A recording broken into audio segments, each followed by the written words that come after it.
இயேசு கிறிஸ்துவுக்குள் மிகவும் பிரியமான அன்பு சகோதர சகோதரிகளே, கிறிஸ்தேசுவின் உடன் பணிவிடையாளர்களே, கிறிஸ்தேசுவின் உடன் சகோதர சகோதரிகளாய் பிதாவாகி தேவனாலே பூமியின் மக்களினங்களின் மத்தியிலிருந்து தெரிந்தெடுக்கப்பட்டு வேறு பிரிக்கப்பட்டிருக்கிற அன்புக்குரிய கிறிஸ்தவர்களே, தேவச்சனமே, கிறிஸ்துவை அறிந்து வருகிறவர்களே, கிறிஸ்துவை அறிய ஆவலாயிருக்கிறவர்களே, கிறிஸ்துவின் வார்த்தைகளை பிதாவாகிய தேவன், குமாரனாகிய தேவன், பரிசுத்தாவியானவராகிய தேவன் ஆகிய மூவரும் இணைந்து தம்முடைய ஊழியக்காரர்கள் மூலமாய் வேதாகமத்திலே எழுதி வைத்திருக்கிற தீர்க்க தரிசனங்களை கற்று அறிந்து கொள்ள விரும்புகிற காலங்களிலே அவர் ஜனங்களுக்கு தெரியப்படுத்தின இரகசியங்களை கர்த்தர் தம்முடைய ஜனங்களுக்கு, பூமியின் மக்களினங்களுக்கு வெளிப்படுத்தி காண்பித்திருக்கிற சத்தியங்களை அறிய ஆவல் உள்ளவர்களாய், கற்றுக்கொள்ள விரும்புகிறவர்களாய் இருக்கிற அன்புக்குரிய தேவஜனமே, உங்கள் அனைவரையும் நான் இந்த நாள் என் செய்திக்கு ஆயத்தமாக அழைக்கிறேன். அருமையானவர்களே, நேற்றைய தினத்தில் என்னுடைய செய்திகளை தொடர்ந்து கவனிக்கிற சில நபர்களிடமிருந்து, யார் யார் என்று எனக்கு தெரியவில்லை, அவர்களிடமிருந்து சில கருத்துக்கள் பரிமாறப்பட்டிருந்தன. அதில் அவர்கள் ஞான ஸ்நானத்தை குறித்து, இயேசு கிறிஸ்து யோர்தான் ஆற்றிலே பெற்றுக்கொண்ட ஞான ஸ்நானத்தை குறித்து தெளிவான சில விளக்கங்கள் எங்களுக்கு தாருங்கள், நீங்கள் இந்த செய்தி நன்றாக இருக்கிறது, இதுபோல அதை குறித்தும் தெளிவான வசன அடிப்படையிலான செய்தியை தாருங்கள் என்று குறிப்பிட்டிருந்தார்கள். எந்த நோக்கத்தோடு குறிப்பிட்டார்கள் என்று எனக்கு தெரியாது. அது அந்த கருத்தை வெளியிட்டவர்களுக்கே புரியும். நான் அதற்காக நேற்றைய தினத்திலே ஞாயிற்றுக்கிழமை என்னுடைய முகநூலின் இந்த பைபிள் ட்ரூத்ஸ் என்கிற இந்த முகநூல் பேஸ்புக்கினுடைய இணை பக்கமாகிய burning torch Christian literatures publications என்கிற எரிகிற தீவட்டி கிறிஸ்தவ இலக்கிய வெளியீட்டகம் சார்பாக நேற்றைக்கு மாலையில் ஒரு செய்தியை கொடுத்திருக்கிறேன். இயேசுவின் ஞானஸ்நானம் என்கிற தலையங்கத்தில் அந்த செய்தியை கேட்டு பாருங்கள். பலர் அதை கேட்டு வருகிறீர்கள், கேட்டிருக்கிறீர்கள் என்று நம்புகிறேன். அந்த செய்தியில் வசன அடிப்படையிலான, மத்தேயு 3ஆம் அதிகாரம் சுட்டி காட்டுகின்ற வசன அடிப்படையிலான செய்திகள் அங்கே பகிரப்பட்டிருக்கிறது, சொல்லப்பட்டிருக்கிறது. அருமையானவர்களே, வேதாகமத்தில் இல்லாத எந்த செய்தியும் அந்த செய்தியிலே இல்லை. அதற்காக நான் அதற்குரிய இணை வசனங்களை எடுத்து பிரசங்கித்திருக்கிறேன். இயேசு கிறிஸ்து பெற்றுக்கொண்டது முழுக்கு ஸ்நானமா, ஊற்று ஸ்நானமா என்பதை நீங்கள் அதை செய்தியிலே பார்த்துக் கொள்ளுங்கள். முழுக்கு ஸ்நானம் எது என்பதையும் அங்கே விவரித்திருக்கிறேன். லூக்கா 12ஆம் அதிகாரம் 49, 50 ஆகிய வசனங்களிலே. இன்னும் 1 பேதுரு 4ஆம் அதிகாரம் 13, 12, 13, 14 ஆகிய வசனங்களிலே சொல்லப்பட்டிருக்கிறதையும் விவரித்திருக்கிறேன். ஆதாரமாக இன்னொரு வசனத்தை கூட அங்கே சுட்டி காட்டியிருக்கிறேன். என்ன? பிதாவாகிய தேவனுடைய முன்னறிவின்படியே சத்திய வசனங்கள், வேதத்தில் எழுதப்பட்டிருக்கிற சத்திய வசனங்களை வார்த்தையின்படியே, தேவனுடைய வாக்குகளை அந்த வார்த்தையின்படியே பிரசங்கிக்க போதிக்கிறவன் போதிக்க கடவன் என்று சொல்லப்பட்டிருக்கிற ஒரு வசனத்தை சுட்டி காட்டி, அதிலே கூட்டவோ குறைப்பதற்கோ நமக்கு அதிகாரம் இல்லை. அங்கு என்ன சொல்லப்பட்டிருக்கிறதோ, என்ன வார்த்தைகள் கற்பிக்கப்பட்டிருக்கிறதோ அவைகளின்படியே வேத வசனத்தை கூடுதலோ குறைவோ இன்றி எழுதப்பட்டிருக்கிற வாக்கியங்களை அப்படியே பிரசங்கித்திருக்கிறேன். அருமையானவர்களே, அந்த செய்திகளை கேளுங்கள். உங்களுக்கு பிடித்திருந்தால் மற்றவர்களுக்கு பகிருங்கள். என்னுடைய எல்லா செய்திகளும் அப்படித்தான், நன்றாக புரிந்து கொள்ளுங்கள். இன்றைக்குரிய செய்தியாவது, நான் கடந்த சில நாட்களிலே, கடந்த வாரத்தில் அந்த தொடர்ந்து செய்தியாக கொடுத்து கொண்டிருக்கிற எரேமியா தீர்க்கதரிசியின் புஸ்தகம் 31ஆம் அதிகாரத்தினுடைய 24, 25, 26 ஆகிய வசனங்களை இந்த நாளிலே உங்களோடு பகிர்ந்து கொள்ள விரும்புகிறேன். நீங்கள் 23ஆம் தேதி செய்தியோடு தொடர்புடைய செய்தி இது நன்றாக புரிந்து கொள்ள வேண்டும். ஏனென்றால் நான் பகுதியாக ஒவ்வொரு பாகமாக பிரசங்கம் செய்ய முடியவில்லை. ஏனெனில் அந்த செய்தி நான் எதிர்பார்ப்பதை விட சற்று விரிவாக அதிகமான நேரத்தை எடுத்துக்கொள்கிறது. அதனால் 2 வசனங்கள் 1 வசனம் இப்படித்தான் பிரசங்கித்துக் கொண்டிருக்கிறேன் இந்த பகுதியிலே. நன்றாக புரிந்து கொள்ளுங்கள். அதனாலே சொல்லுகிறேன், அதன் தொடர்ச்சி இந்த 24, 25, 26 ஆகிய வசனங்களை இந்த நாளிலே செய்திக்கு எடுத்துக்கொண்டிருக்கிறேன். செய்தியினுடைய தலையங்கமாக விடாய்த்து போன ஆத்துமாவை சம்பூரணமடைய பண்ணுகிற தேவன் என்கிற தலையங்கத்தை வைத்திருக்கிறேன். விடாய்த்து போன ஆத்துமாவை சம்பூரணமாக்குகிற தேவன் என்கிற தலையங்கத்தின் கீழ் இந்த 3 வசனங்களுடைய செய்தியை உங்களோடு பகிர்ந்து கொள்ள விரும்புகிறேன். நான் முதலாவது அந்த 3 வசனங்களையும் படிக்கிறேன், கேளுங்கள். உங்கள் வேதாகமங்களை எடுத்துக்கொள்ளுங்கள். எரேமியா தீர்க்கதரிசியின் புஸ்தகம் 31ஆம் அதிகாரம் 24, 25, 26 ஆகிய 3 வசனங்கள். அதிலே யூதாவும் அதனுடைய எல்லா பட்டணங்களின் மனுஷரும் பயிரிடும் குடிகளும் மந்தைகளை மேய்த்து திரிகிறவர்களும் ஏகமாய் குடியிருப்பார்கள். நான் விடாய்த்த ஆத்துமாவை சம்பூரணமடைய பண்ணி தொய்ந்த எல்லா ஆத்துமாவையும் நிரப்புவேன். இதற்காக நான் விழித்து பார்த்து கொண்டிருக்கிறேன். என் நித்திரை எனக்கு இன்பமாய் இருந்தது என்று கர்த்தர் சொல்லுகிறதாக எரேமியா தீர்க்கதரிசி அங்கே எழுதி வைத்திருக்கிறார். இது கர்த்தருடைய வார்த்தைகள். கர்த்தர் எரேமியா தீர்க்கதரிசியின் இடத்துல சொன்ன வார்த்தைகள். அந்த வார்த்தைகளை எரேமியா அங்கே பதிவு செய்திருக்கிறார். அவைகளை நாம் இந்த நாளிலே சிந்தனைக்கு எடுத்துக்கொண்டிருக்கிறோம். ஒரு நிமிடம் தலைவணங்கி ஜெபிப்போம். எங்கள் பரலோகத்தின் பரிசுத்த தந்தையாம் கடவுளே, நீர் இருக்கிறவண்ணமாய் இருந்து கொண்டே நீர் இருக்கிற நிலையிலிருந்து எவ்வித மாற்றமும் இன்றி மூவர் ஒருவராய் பிதாவாகவும் தேவனாகவும் குமாரனாகவும் பரிசுத்த ஆவியானவராகவும் பிரிந்து நின்று மூவர் 3 நிலைகளிலே நின்று செயல்படுகிற தேவனாக இந்த வேதாகமத்தின் வசனங்களினோடாக செயலாற்றுகிற தேவனாய் இருக்கிறீர்.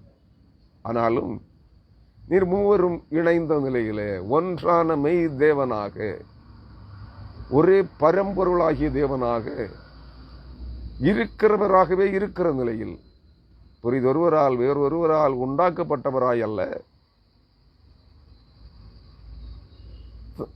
இருக்கிற நிலையிலிருந்து தன்னை மாற்றிக்கொள்ளுகிறவராக அல்ல, மாறுதலுக்கு உட்படாதவராக, ஒருவராலும் ஒரு காலும் மாற்றப்படக்கூடாதவராக இருக்கிற நிலையிலிருந்தே 3 வெவ்வேறு தனித்தனி நிலைகளிலே பிரிந்து நின்று பிதாவாகவும் குமாரனாகவும் பரிசுத்த ஆவியானவராகவும் பிரிந்து இணைந்து நின்று நீர் காலங்களிலே பேசிய தீர்க்க தரிசன வார்த்தைகள், நீர் உண்டாக்கிய இந்த பூமியின் ஜனங்களுக்கு கற்பித்திருக்கிற வெளிப்படுத்தி இருக்கிற அனைத்து சத்தியங்களையும் நாங்கள் தொடர்ந்து சிந்தனை செய்து வருகிறோம். அன்புள்ள ஆண்டவரே, தூய ஆவியானவராய் நீர் எங்களோடு நிறைந்திருக்கிறீர். இந்த செய்திகளை கேட்கிற அனைத்து ஜனங்கள் மத்தியிலும் செயலாற்றி கொண்டிருக்கிறீர் என்று நம்புகிறோம்.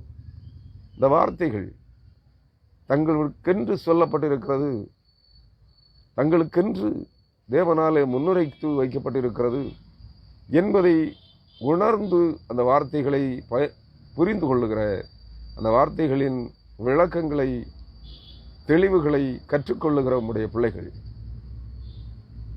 அந்த வார்த்தைகளை புரிந்து கொள்ளவும், தங்கள் வாழ்வுக்கு அவைகளை பிரயோஜனமாக்கிக் கொள்ளவும், அந்த வார்த்தைகளுக்கு மாறாக தங்களிடத்திலே காணப்படுகிற எல்லா பாவ குற்றங்களையும், உமக்கு பிரியமில்லாத காரியங்கள் அனைத்தையும் விட்டு விலகி உம்மை உத்தமத்தோடு, முழு இருதயத்தோடு, முழு ஆத்மாவோடு, முழு மனதோடு, உண்மையோடு, முழு ஆவியோடு உம்மை தேடவும் உம்மை தங்கள் உள்ளங்களிலே ஏற்றுக்கொள்ளவும் அந்த வார்த்தைகளின் மூலமாய் நீர் செயலாற்றும்படியாக உமது சமூகத்தில் மன்றாடுகிறோம்.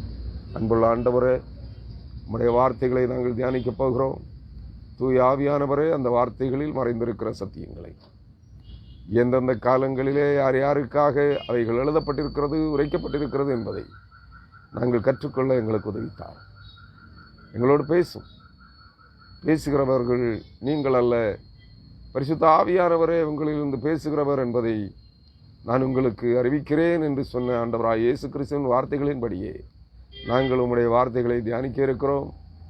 எங்கள் ஒவ்வொருவரோடும் இந்த கேட்கிற செய்திகளை கேட்கிறவர்கள் என்னுடைய சத்தத்தை அல்ல, உம்முடைய சத்தத்தை, நீர் விவரிக்கிற உம்முடைய ரகசியங்களை, நீர் எந்த நோக்கத்திற்காக எந்த உண்மைகளை வலியுறுத்தும்படியாக வெளிப்படுத்தும்படியாக அந்த வார்த்தைகளை முன்னுரைத்து எரேமியாவின் மூலமாய் அந்த புத்தகத்தில் எழுதி வைத்திருக்கிறீரோ அந்த வார்த்தைகளினோடாய் நீர் உம்முடைய செயல் திட்டங்களை, உம்முடைய தீர்மானங்களை, உம்முடைய மன விருப்பங்களை, நீர் பூமியின் ஜனங்களிடத்தில் எதிர்பார்க்கிற எதிர்பார்ப்புகளை வெளிப்படுத்தும்படியாக உமது சமூகத்தில் மன்றாடுகிறோம். எங்களோடு நீர் பேசுவீருங்கிற நம்பிக்கையோடு எங்களை தாழ்த்தி உமது கரங்களிலே தருகிறோம். பொறுப்படுத்திக் கொள்வோம். நல்ல குறைகளையும் குற்றங்களையும் தயவாக மன்னித்து நிறைவான ஆசீர்வாதங்களை பரிபூரணமாய் உம்முடைய ஐஸ்வர்யத்தின் சம்பூரணமான உம்முடைய ஐஸ்வர்யத்தின் பரிபூரணங்களிலிருந்து எடுத்து எங்கள் குறைவுகளை நிறைவாக்கும்படியாக, எங்கள் தேவைகளை சந்திக்கும்படியாக, ஞானத்திலே குறைவுள்ளவர்களை ஞானத்தில் நிரப்பும்படியாய், அறிவிலே குறைவுள்ளவர்களை அறிவினால் நிரப்பும்படியாய், கீழ்ப்படியாமையின் பிள்ளைகளை கீழ்ப்படிதலுக்கேற்ற வண்ணமாய் நடத்தும்படியாய், விசுவாசம் இல்லாதவர்களை, அவநம்பிக்கையாளர்களை விசுவாசத்தின் வாழ்க்கையில கிறிஸ்து இயேசுவை பற்றும் விசுவாசத்திலும் வேதாகமத்தின் சகல சத்தியங்களுக்குள்ளும் கற்பிக்கிற நடத்துகிற அந்த விசுவாச வாழ்வுக்குள்ளும் வழிநடத்தி கொண்டு வருவீராக. அன்பு நிறைந்த கடவுளை நம்முடைய கருத்தில் எங்களை தருகிறோம். பொறுப்படுத்திக் கொள். இயேசு கிறிஸ்துவின் நாமத்திலே ஜெபிக்கிறோம். ஜெபங்களும் எங்கள் ஜீவனுள்ள நல்ல பிதாவே, ஆமென். கிறிஸ்துவுக்குள் மிகவும் அருமையான அன்பு சகோதர சகோதரிகளே, நான் உங்களோடு கடந்த சனிக்கிழமை அன்று, நேற்றைக்கு முந்தின தினம் சனிக்கிழமை அன்று அந்த செய்தியினுடைய தொடர்ச்சியோடு நான் இந்த பகுதியை உங்களோடு பகிர்ந்து கொள்ள விரும்புகிறேன். அந்த நாளில் சனிக்கிழமை அன்று 23ஆம் வசனத்தினுடைய அந்த தொடர்ச்சியை நான் அந்த செய்தியை சொல்லியிருந்தேன் என்றால், பூமியின் மக்களினங்கள் அனைவரிலும் இருந்து கடைசி நாட்களிலே இஸ்ரவேலர்களாய், அதாவது தெரிந்து கொள்ளப்பட்ட தேவஜனமாய், கிறிஸ்தவர்களாய், இஸ்ரவேலர்களிலும் மேன்மையானவர்களாகிய, கிறிஸ்துவை தரித்து கொண்டவர்களாகிய, தேவனுடைய பரிசுத்த ஜனமாய் தெரிந்து கொள்ளப்பட்டவர்களாய் காணப்படுகிற பூமியின் மக்களினங்கள் அனைவரின் மத்தியிலிருந்து கிறிஸ்துவை விசுவாசிக்கிற தேவ ஜனங்களாய் மீட்டெடுக்கப்படுகிற ஜனங்களை அவர் எருசலேமுக்கு, மத்திய கிழக்காசியாவில் எருசலேமுக்கு கொண்டு செல்லுகின்ற போது, ஏதேன் தோட்டமாகிய பரம கானானிலே, நித்திய கானானிலே அழைத்து செல்லுகின்ற போது, அவர்களோடு கூட அங்கே எருசலேமுக்கும் யூதேயாவுக்கும் இஸ்ரவேலுக்கும் வழி நடத்தப்பட்டு மீட்கப்பட்டு கடந்து வருகிற, அங்கே குடியேறப் போகிற ஜனங்களுக்கு வாழ்த்துக்களை கூறுவார்கள். என்ன வாழ்த்துக்களை? கர்த்தர் உன்னை ஆசீர்வதிக்க கடவர் என்கிற வார்த்தையை யூதாவின் தேசத்திலும் அதன் பட்டணங்களிலும் சொல்லுவார்கள். யூதாவின் தேசத்திலும் அதன் பட்டணங்களிலும் பூமி எங்கும் சிதறடிக்கப்பட்ட ஜனங்களில் ஒரு பகுதியினர் அங்கே குடியேறி இருக்கிறார்கள். பாபிலோன் ராஜாவாகிய நேபுகாத்நேச்சார் விட்டு வைத்து போன கொஞ்சம் பயிரிடும் குடிகளும் யூதேயாவின் நிலங்களிலே பயிரிட்டு பிழைக்கும்படியாய் பாபிலோன் ராஜாவாகிய நேபுகாத்நேச்சாருக்கு கப்பங்கட்டி யூதேயாவிலே வாழ்ந்திருக்கும்படியாய் அவன் விட்டு போன கொஞ்சம் ஏழை யூதர்களும் இஸ்ரவேலர்களும் அங்கே குடியிருந்தார்கள். தற்காலத்தில் 1948ஆம் ஆண்டு என்று நினைக்கிறேன், அந்த ஆண்டிற்கு பிற்பாடு உலகெங்கும் சிதறடிக்கப்பட்டு போன யூதர்களிலும் அநேகர், இஸ்ரவேலர்களிலும் அநேகர் எருசலேமுக்கு குடியேறி இருக்கிறார்கள். தோராயமாக நம்முடைய நாடு சுதந்திரம் பெற்ற இந்திய நாடு 1947ஆம் ஆண்டிலே ஆகஸ்ட் மாதம் 15ஆம் தேதி சுதந்திரம் பெற்றது. அதற்கு ஒரு ஆண்டிற்கு பிற்பாடு என்று அல்லது ஒரு மாதத்திற்கு முன்னாக இருக்கலாம் என்று நான் எண்ண தோன்றுகிறது. சரியாக அது எனக்கு ஞாபகம் இல்லை. அதே காலகட்டத்தில் இஸ்ரவேல் தேசம் இஸ்ரவேலர்களுக்கு சொந்தமாக்க உரிமையாக கொடுக்கப்பட்டது. இங்கிலாந்து மகாராணியினுடைய படைப்பிரிவு தலைவராக மந்திரியாக இருந்த ஆலன் பெல்மி என்கிறவர் அந்த பரிபாலனத்தை அவர்களுக்கு அரச பிரகடனமாக இஸ்ரவேலர்களுக்கு வெளியிட்டு யூதர்களை அங்கே குடியேற்ற தொடங்கினார். நன்றாக புரிந்து கொள்ளுங்கள். அன்றிலிருந்து இஸ்ரவேலர்கள் பூமி எங்கும் சிதறி கிடந்தவர்கள். இந்திய தேசத்திலிருந்தும் அநேக பகுதிகளிலிருந்து அங்கே எல்லாவற்றையும் இந்திய மண்ணுக்கே விட்டுவிட்டு அவர்கள் தொடங்கின வங்கிகள் 2 மாபெரும் பழைய வங்கிகள் இந்தியாவில். அவைகளை இந்தியர்களுக்கே விட்டுவிட்டு ரயில்வே இந்தியன் ரயில்வே, இந்தியாவில் இருக்கிற அந்த ரயில்வே துறை மற்றும் விமானத்துறை அனைத்தையும் அந்த பொதுத்துறை நிறுவனங்களில் பல அவர்கள் இந்தியர்களுக்கு விட்டு சென்றது. அனைத்தையும் இந்தியாவிற்கு விட்டு கொடுத்து விட்டு அவர்கள் அங்கே எங்கே போனார்கள்? யூதேயாவுக்கு போய்விட்டார்கள். அந்த பொதுத்துறை நிறுவனங்கள் அனைத்தையும் என்று இன்றைய சுதேசி மக்களாட்சி, சுதேசி என்று சொல்லியே விதேசிகளுக்கு விற்று கொண்டிருக்கிறார்கள்.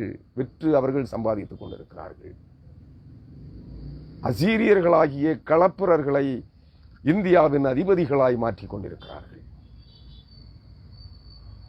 சுதேசிகள் என்றால் இந்தியர்களுக்கு கொடுத்திருக்க வேண்டும், கொடுக்கவில்லை. விதேசிகள் அசீரியாவிலிருந்து அக்காடியர்களாய், சாலிவாகனர்களாய், அக்காத்தியர்களாய், களப்புரர்களாய், சௌராஷ்டிரர்களாய் இங்கே இந்தியாவிலே குடியேறி ஆதிக்கம் செலுத்துகிறவர்களுக்கு, எகிப்திலிருந்து குடியேறி ஆதிக்கம் செலுத்துகிற ஆரியர்களுக்கு விற்று கொண்டிருக்கிறார்கள். நன்றாக புரிந்து கொள்ள வேண்டும். சமீபத்தில் நீங்கள் கேள்விப்பட்டிருப்பீர்கள், ஏர் இந்தியா 18,000 கோடி ரூபாய்க்கு டாடா நிறுவனத்திற்கு விற்கப்பட்டிருக்கிறது. இவர்களெல்லாம் இந்தியர்களா? பல ஆண்டுகளாக இந்தியாவிலே குடியேறி இருக்கிறார்கள். உண்மை. இவர்களெல்லாம் அசீரியர்கள், எகிப்தியர்கள், பாபிலோனியர்கள், பார்சிகள் அல்லது களப்புரர்கள் எனப்படுகிற அக்காடியர்கள், அக்காத்தியர்கள், சௌராஷ்டிரர்கள் எனப்படுகிற அசீரியர்கள், சாலிவாகனர்கள் எனப்படுகிற அசீரியர்கள், எகிப்தியர்கள் எனப்படுகிற ஆரியர்கள். நன்றாக புரிந்து கொள்ளுங்கள். அவர்களுக்கு விற்று கொண்டிருக்கிறார்கள். சுதேசி என்று சொல்லிக்கொண்டே அவர்களை சார்ந்த சுதேசிகளுக்கு விற்று அவர்களை இந்தியாவின் அதிபர்களாய் மாற்றிக் கொண்டிருக்கிறார்கள். இவர்கள் பேசுவதெல்லாம் கவடம், சொல்லுவதெல்லாம் பொய். நன்றாக புரிந்து கொள்ளுங்கள். அசீரியன் எப்படிப்பட்டவனாக இருப்பான் என்பதை நீங்கள் அவர்களுடைய செயல்பாடுகளை வைத்தே கண்டுகொள்ள முடியும். பொய் எனும் பொய்க்கு பிதாவுமாயிருக்கிறார்கள். அவர்களை சூழ்ந்திருக்கிறவர்கள் அனைவரும் இந்தியா கன்னியாகுமரி முதல் காஷ்மீர் வரை அவர்களுக்கு கொடி பிடிக்கிறவர்கள் அனைவரும் அவர்களை சார்ந்தவர்களே. நீங்கள் நன்றாக அதை புரிந்து கொள்ள வேண்டும். அசீரிய வித்துக்களே இந்தியாவிலே முழுவதாக சுமார் 30% அதிகமாக குடியேறி இருக்கிறார்கள். அவர்களுடைய ஆதிக்கமே இந்தியாவிலே செழித்தோங்கிக் கொண்டிருக்கிறது. இதை அறியாத புறம்போக்கு திராவிடர்கள் என்று அழைத்துக் கொண்டிருக்கிற இந்தியர்கள், பாரம்பரிய இந்தியர்கள், அவர்களுக்கு அடிவருடிகளாக, கொடி வீசுகிறவர்களாக, கொடி பிடிக்கிறவர்களாக இருக்கிறார்கள். உங்களை சுரண்டி கொண்டிருக்கிறார்கள். உங்கள் சொத்துக்களை அவர்களை சார்ந்த அசீரியர்களுக்கு விற்று கொண்டிருக்கிறார்கள். பொதுத்துறை அரசாங்க நிறுவனங்கள் அனைத்தும் தனியார் வசமாக விற்கப்படுகிறது. இன்னும் சில ஆண்டுகளில் இந்திய ஜனங்கள் அவர்களுக்கு அடிமைகளாய் இருக்கப் போகிறார்கள். அசீரியன் உங்கள் தேசத்தை நாசப்படுத்தப் போகிறான். நன்றாக புரிந்து கொள்ளுங்கள். இவர்களில் அநேகர் இலுமினாட்டி என்கிற அசீரிய சங்கத்தின் உறுப்பினர்கள். இந்த சங்கிகள் எல்லாருமே இலுமினாட்டியின் உறுப்பினர்களை சார்ந்தவர்கள். நன்றாக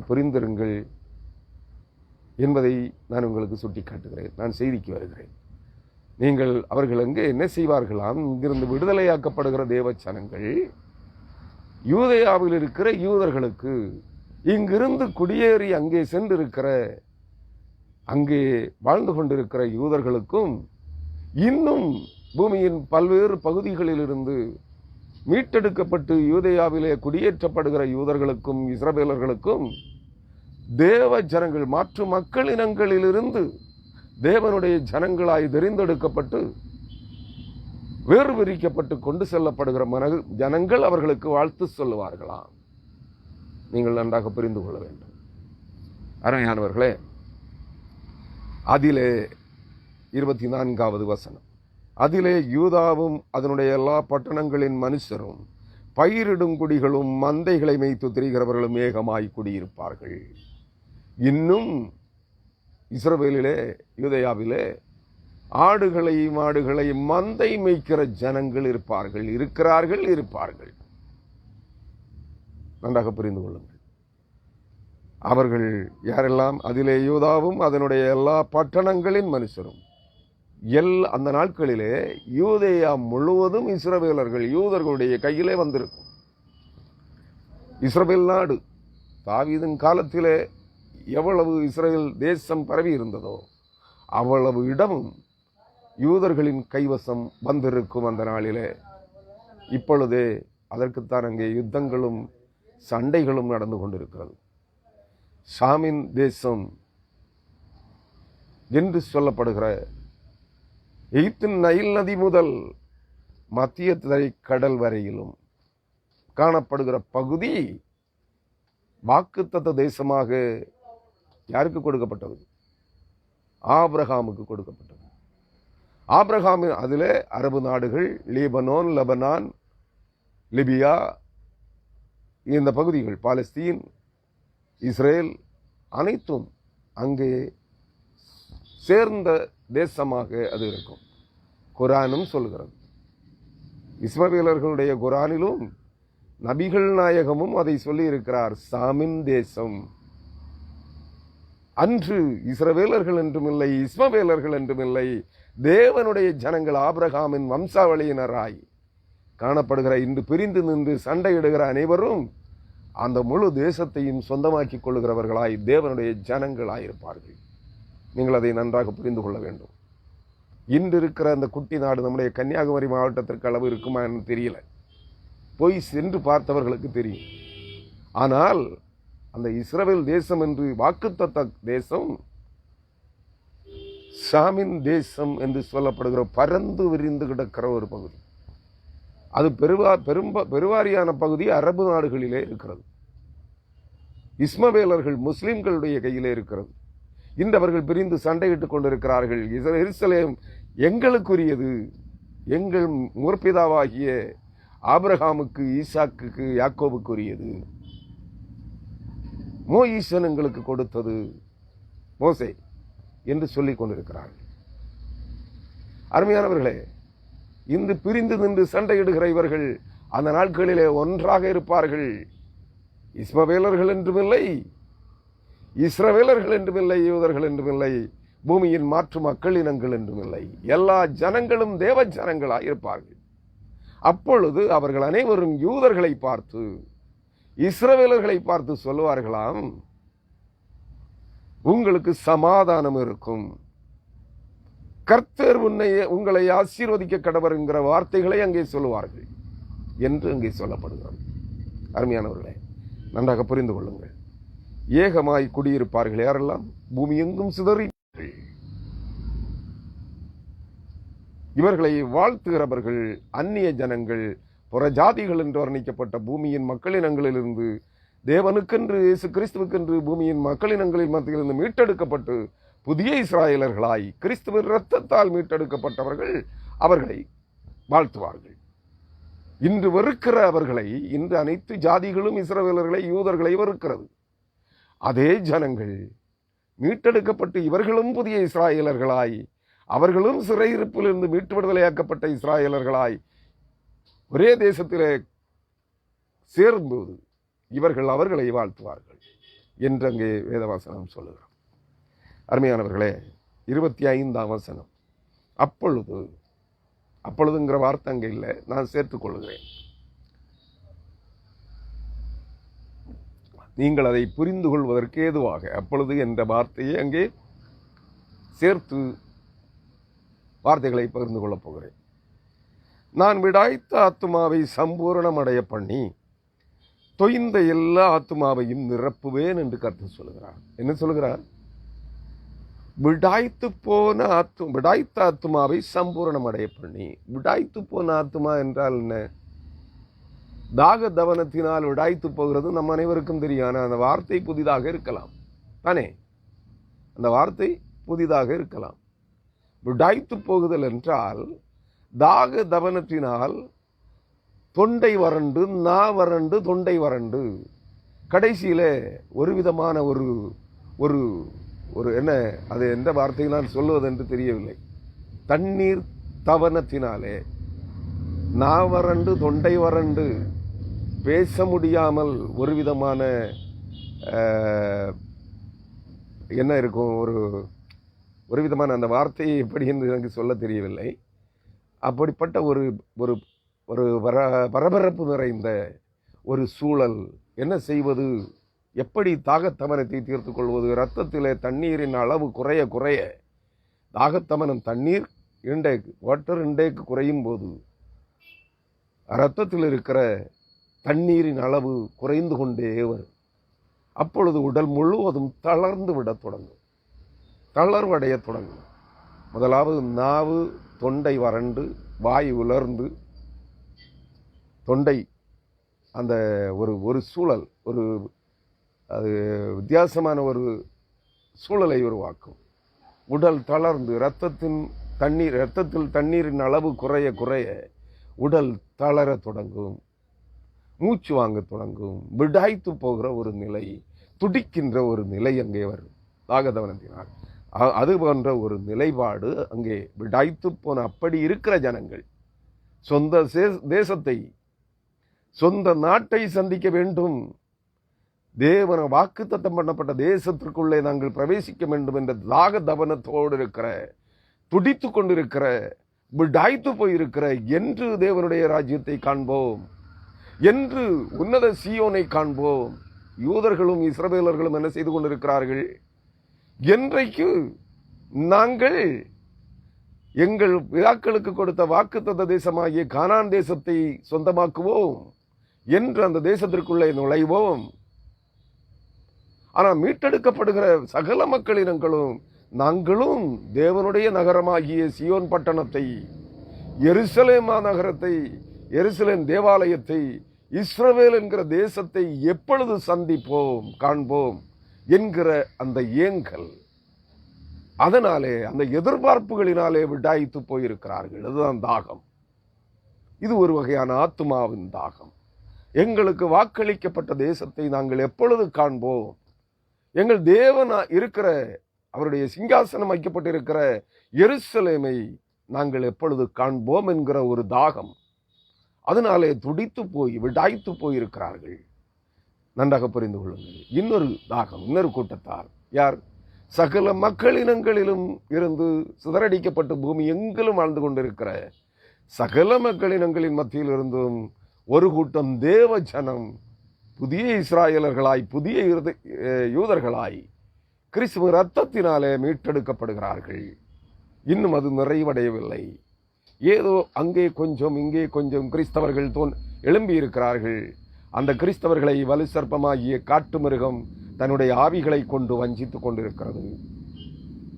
வஞ்சிக்கப்பட்டவர்களிலும் ஒரு கூட்டம், ஒரு பிரிவு கிறிஸ்தவர்கள் இருக்கிறார்கள், உண்மையாக கர்த்தரை தேடுகிறவர்கள்.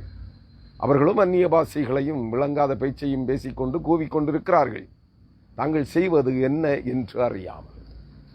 மற்றவர்களிலும் கிறிஸ்தவத்தை தழுவாத மற்ற ஜனங்களிலும் அநேகர் மாற்று சமயங்களிலே விக்கிரகங்களையும் சிலைகளையும் பாம்புகளையும் பல்லிகளையும் ஓநாய்களையும் வழிபட்டு கொண்டிருக்கிறார்கள். மிருகங்களை, சிலைகளை, அங்கே தேவனை தேடிக்கொண்டிருக்கிறார்கள்.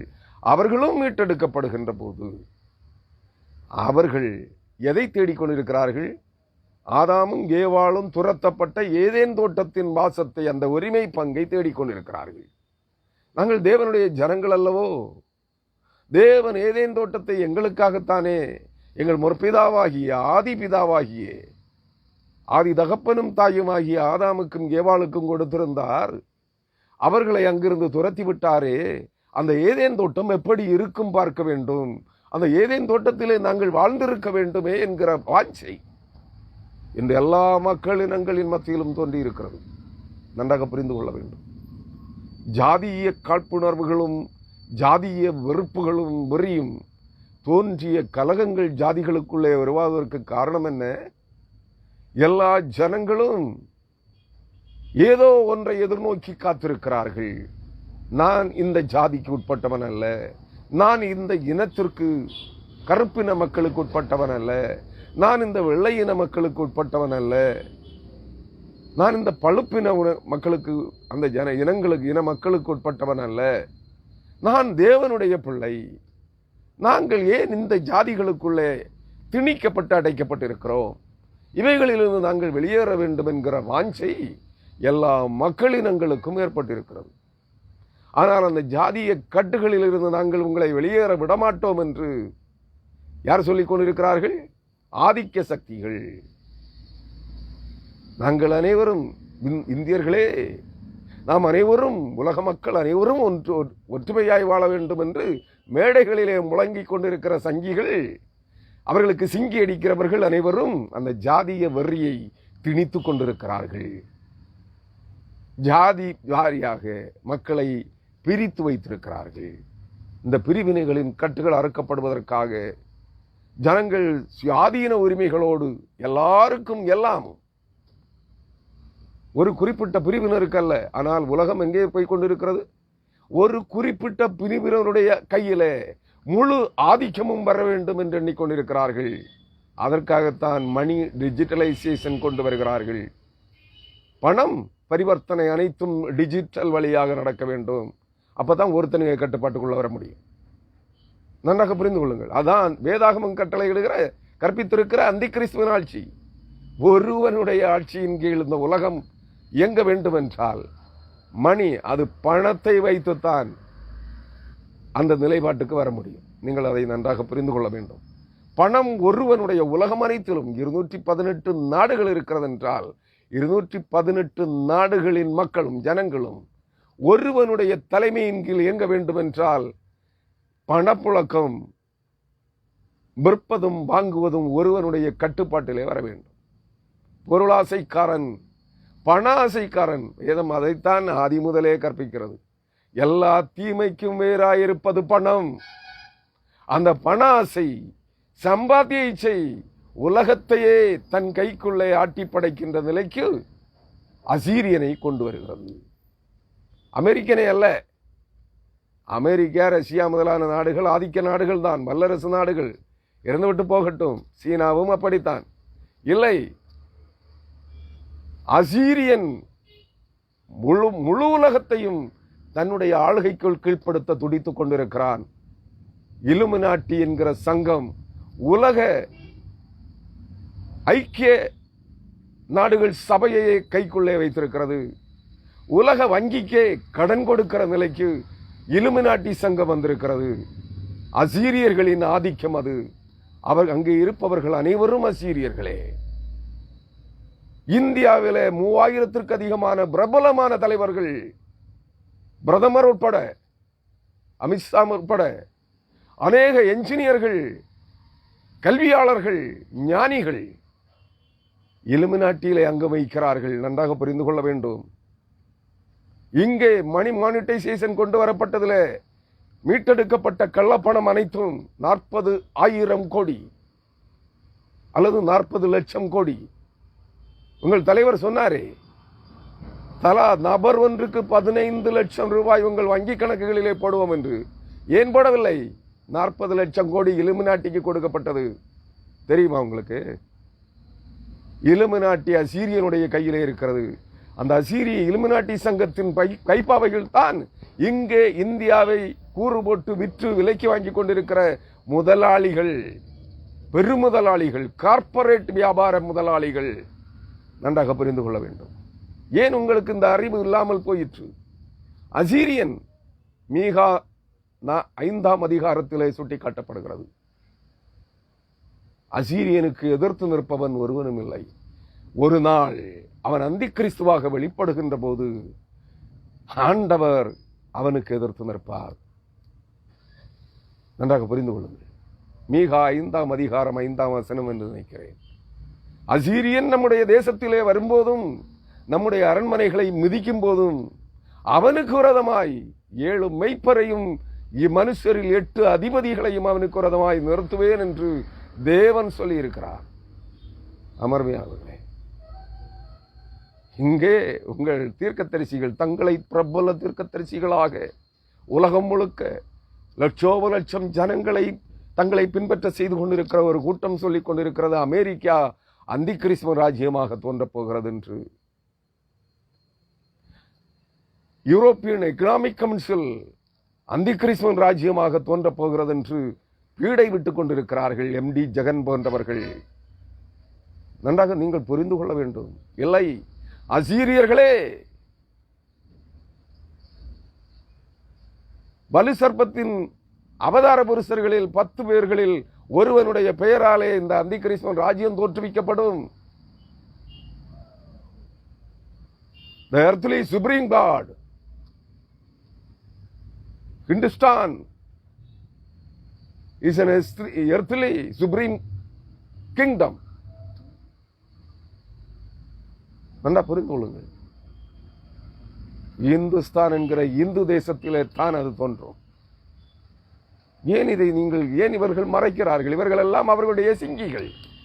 MD ஜெகன், இங்கே இருக்கிற பிரபல தீர்க்கதரிசிகள் எல்லாம் அவர்களுடைய சுதேசிகளின் சிங்கிகள். அவர்கள் சங்கிகள் என்றால் இவர்கள் சிங்கிகள்.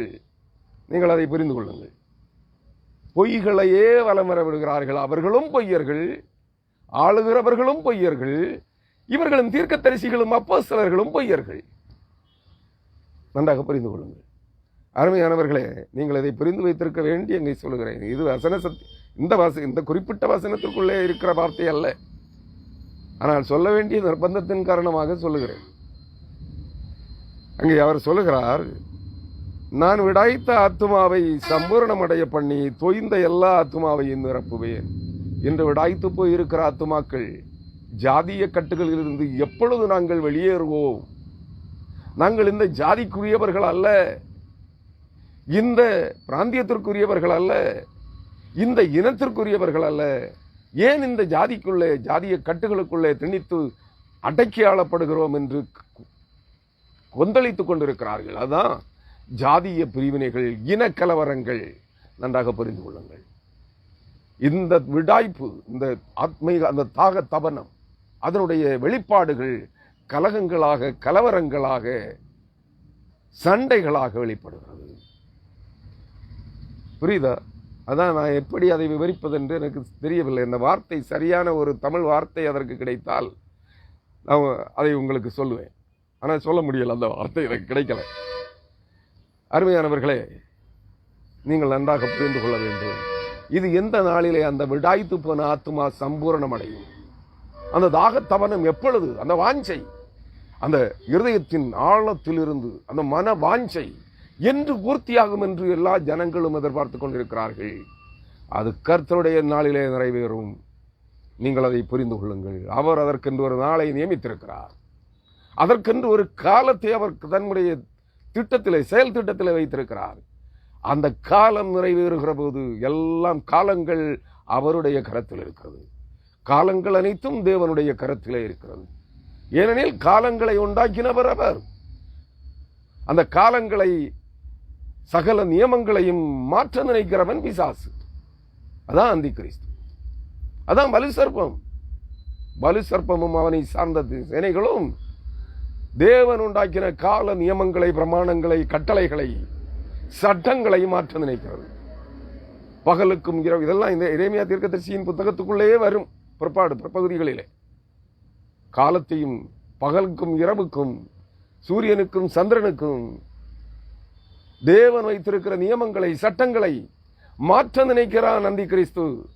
வலு சர்ப்பம், அவன் அசீரியன் என்பதை மறந்து போகாதிருங்கள். அருமையானவர்களே, இவர்கள் வேறெங்கும் இல்லை, வேற எந்த ராஜ்யத்திலையும் இல்லை, எல்லா ராஜ்யங்களிலும் சிதறி இருக்கிறார்கள். இலுமினாட்டி சங்கத்தை சார்ந்தவர்கள் 12-13 தேசங்களிலே சிதறி இருக்கிறார்கள். அதிலே ஒரு பிரிவினர் சுமார் 3 குடும்பங்கள் இந்தியாவிலே இருக்கிறார்கள். அந்த 3 குடும்பங்களின் கட்டுப்பாட்டிலே தான் இந்த இந்திய தேசமே இன்று இந்திய அரசாங்கமே ஓடிக்கொண்டிருக்கிறது. அவர்களுடைய ஆதிக்கம், அவர்கள் என்ன சொல்லுகிறார்களோ அதைத்தான் ஆளுகிறவர்கள் செய்ய முடியும். அந்த நிலைப்பாட்டிற்கு இங்க RSS எல்லாம் பொம்மைகள். நாம் நினைத்துக் கொண்டிருக்கிறோம் RSS இல்லை. இந்த ஆதிக்க சக்திகள் அந்த 3 பெரும் குடும்பங்கள், அந்த 3 பெரும் குடும்பங்கள் கார்ப்பரேட் உலக அளவில் தங்கள் பொருளாதாரத்தை விரிவடைய செய்திருக்கிற 3 பெரும் குடும்பங்கள். அந்த குடும்பங்களின் கைப்பாவைகளாய் இந்த RSS இருக்கிறது. இவர்களுடைய இந்திய அரசாங்கமும் ஆளுகிறவர்களும் இருக்கிறார்கள். நன்றாக அதை மனதில் வைத்துக் கொள்ளுங்கள் அருமையானவர்களே. இங்கே அந்த நாள் மாறுகின்ற போது, அதற்கு முன்பு இவைகள் அனைத்தும் மாறும். அவன் ஆட்சி கட்டலுக்கு வரும் முன்பு, உலகத்தையே ஆட்டி படைக்கிறவனாக அவன் வரும் முன்பு வேதம் சொல்லுகிற வார்த்தைகள் அனைத்தும் நிறைவேறி தீர வேண்டும். அவனுக்கென்று அந்தி கிறிஸ்துவுக்கு சொல்லப்பட்டிருக்கிற தீர்க்க தரிசனங்களை தவிர மற்ற அனைத்து தீர்க்க தரிசனங்களும் பூமியின் மக்களினங்கள் அனைவருக்கும் விதிக்கப்பட்டிருக்கிற, சொல்லப்பட்டிருக்கிற, வெளிப்படுத்தப்பட்டிருக்கிற அனைத்து தீர்க்க தரிசனங்களும் நிறைவேறி தீர வேண்டும். அவன் ஆட்சி கட்டலுக்கு வரும் முன்பு. நன்றாக புரிந்து கொள்ளுங்கள் அருமையானவர்களை. அக்காலத்திலே தான் இவைகள் நடந்தேற தொடங்கும். கர்த்தர் வருகிறார், தம்முடைய முழு சேனையோடு வருகிறார். ஆனால் அவருடைய சேனைகளையோ அவரையோ நீங்கள் கண்டுகொள்ள முடியாது. அநேகர் நம்மை போன்ற மனிதர்களாயிருப்பார்கள். எப்படி என்று கேட்கிறீர்களா? அதான் உண்மை, அதான் உண்மை. அநேக தேவனுடைய தூதர்கள் மனிதர்களாய் நின்று கொண்டிருப்பார்கள். நான் நாளைய செய்தியிலே அதைகளை உங்களுக்கு விவரிக்கிறேன். இன்னைக்கு வேணும்னா ஒரு வார்த்தையை மட்டும் சொல்லிவிடுகிறேன். 3/2 ஜனங்களிலே 3/2 ஜனங்களின் கூட்டம் பலு சர்ப்பமாகிய காட்டு மிருகத்தின் சந்ததிகளாயிருக்கிறார்கள். நாளைய செய்தி அதான். இன்றைய செய்தியிலே சொல்லுகிறேன், இந்த பூமியில் இருக்கிற 3/1 ஜனம் தேவனுடைய ஜனமாக இருக்கிறது. 1க்கு 2 பேர். உன் வலது பக்கத்திலும் ஒரு தேவனுடைய பிள்ளையினுடைய வலது பக்கத்திலும் இடது பக்கத்திலும் நிற்பவன் பாம்பாக இருக்கும். ஆனால் மனிதர்கள், சத்துரு உங்கள் வலது பக்கத்திலும் இடது பக்கத்திலும் நிற்பார். நீங்கள் வலது பக்கமும் திரும்ப முடியாது, இடது பக்கமும் திரும்ப முடியாது, பின்னாலும் திரும்ப முடியாது. வழி நெருக்கமாக இடுக்கமாக இருக்கும். நீ பயணிக்க வேண்டிய பாதை வழி நெருக்கமும் இடுக்கமுமானது. பிழையாமை சுமந்து சென்ற கழுதை வழி நெருக்கமும் இடுக்கமுமான இடத்திலே கடந்து சென்றது போல நீங்களும் நானும் தேவனுடைய ஜனங்களாய் தெரிந்து கொள்ளப்பட்டிருக்கிற பூமியின் 3/1 ஜனம். சனிக்கிழமை சொன்னேன், 750 கோடி ஜனங்கள் இந்த பூமியிலே இருக்கிறார்கள் என்றால் 3/1 ஜனம் 250 கோடி, 3/2 ஜனம் 500 கோடி. நீங்கள் நன்றாக புரிந்து கொள்ள வேண்டும். ஒருவனுக்கு, ஒரு தேவனுடைய மனிதனுக்கு, தேவனுடைய பிள்ளைக்கு சத்துருவாக 2 சக மனிதர்கள் இருப்பார்கள். புரியுதா உங்களுக்கு? வலதுபுறமும் இடதுபுறமும் திரும்ப முடியாத நிலையிலே அவர்கள் நெருக்கிக் கொண்டிருப்பார்கள், இடுக்கிக் கொண்டிருப்பார்கள், ஒடுக்குவார்கள் என்பதை மனதிலே வைத்துக் கொள்ளுங்கள்.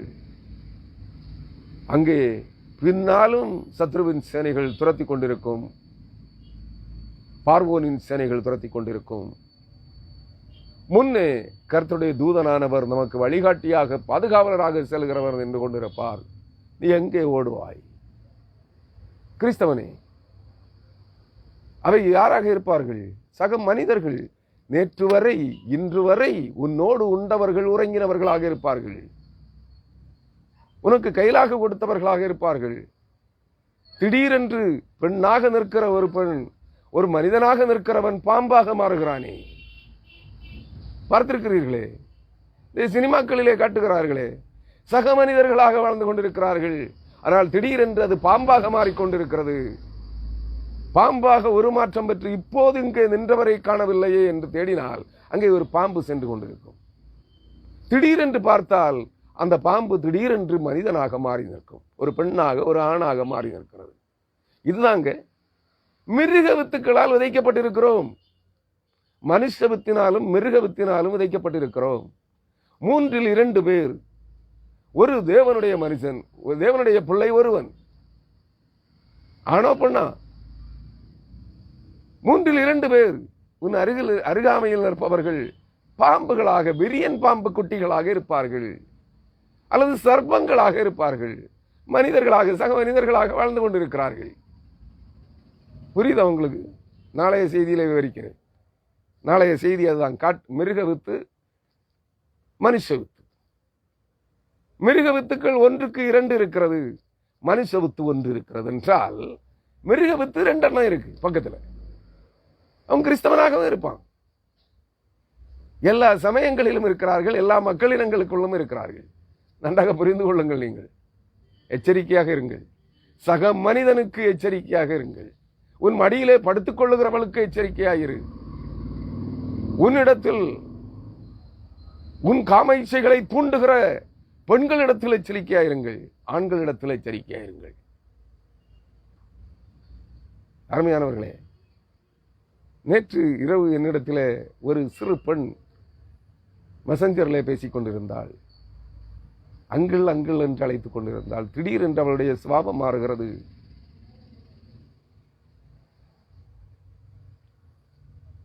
அங்கிள், வயதான உங்களை போன்ற மனிதர்களை பார்க்கின்ற போது எனக்கு ஒரு ஆசை. என்ன பிள்ளை அப்படின்னு. மகளே என்று அழைத்தேன். என்னுடைய மகளுக்கு நான் திருமணமாகி இருந்தால் எனக்கு மகளாக இருந்திருப்பாய், நீ அந்த பருவத்தில் இருந்திருப்பாய், உனக்கு என்ன ஆசை என்று கேட்டேன்.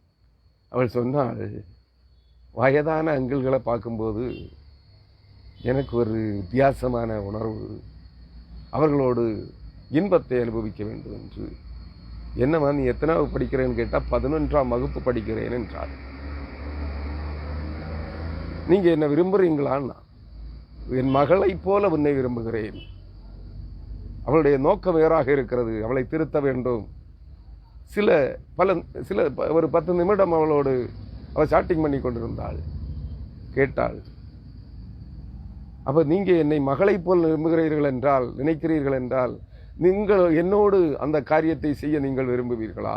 எந்த காரியமா? அதான் போன்லயே, மெசஞ்சர்லயே போர்னோகிராபி என்கிற அந்த ஒரு மனிதருடைய சாயலை வைத்து அருவருப்பானதை காம இன்பந்திக்கிற ஒரு அனுபவத்திற்கு நேராய் வருகிறாள். எனக்கு புரிந்து விட்டது. இப்பொழுது நான் சொன்னேன், மகளே, நீ எனக்கு மகளாக வந்தால் நீ எனக்கு மகள், மனைவியாக வந்தால் அந்த மனைவிக்கிடத்து என்ன, அவளை எப்படி திருப்திப்படுத்த வேண்டுமோ அது. நீ தாயாக நினைத்தால் தாய், நன்றாக புரிந்து கொள்.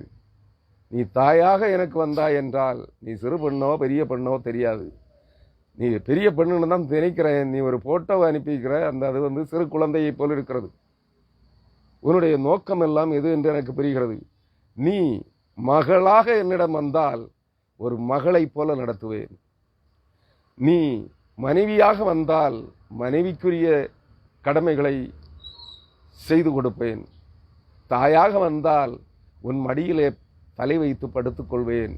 என் தாயே என்று உன்னை அழைத்துக் கொள்வேன். எப்படி உனக்கு வசதி என்று.